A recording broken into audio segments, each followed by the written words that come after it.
Alors, on a la chance d'avoir là l'exclusivité à l'Octuti, Pierre Rive.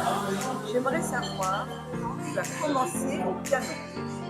J'ai commencé le piano à 5 ans, donc par une formation classique. Et puis je me suis assez vite tourné vers le jazz dès l'âge de 8 ans pour assez rapidement me spécialiser dans des réinterprétations de morceaux classiques en jazz. C'est assez rigolo puisque ce goût de réinterprétation, de recréation, moi je parle même de récréation, c'est assez rigolo parce que je trouve qu'on passe un bon moment dans mes concerts. Je l'ai eu assez tôt et assez naturellement. Dans le jazz, parce que 8 ans c'est tout.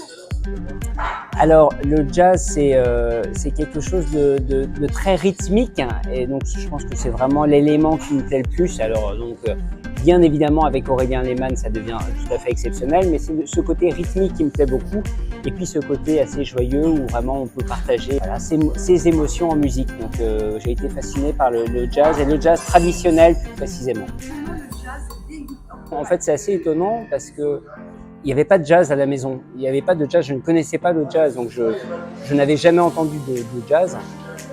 Et en fait, mes parents écoutaient beaucoup de Bach, de musique baroque. J'ai eu l'occasion d'avoir une cassette à 8 ans, un cadeau, une cassette de ragtime. Et donc ça a été absolument révolutionnaire pour moi puisque j'ai découvert ce rythme syncopé, ce rythme très joyeux et ça m'a permis de découvrir cet univers très rythmique et puis d'orienter complètement la couleur musicale voilà, qui m'est propre. Tu aurais été compositeur, tu te plairais particulièrement.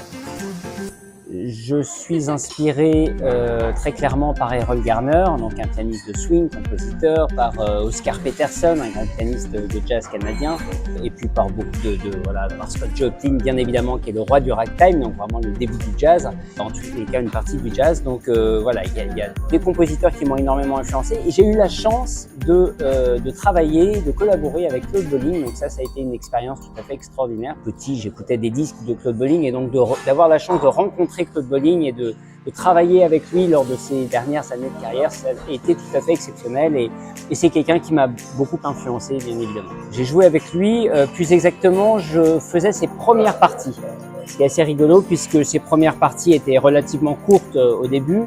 Et puis c'est vrai qu'il était, j'allais dire admiratif, en tous les cas il était fier de cette première partie, de ce poulain et ces premières parties duraient de plus en plus longtemps, petit à petit, puisque ça lui plaisait et ça l'arrangeait.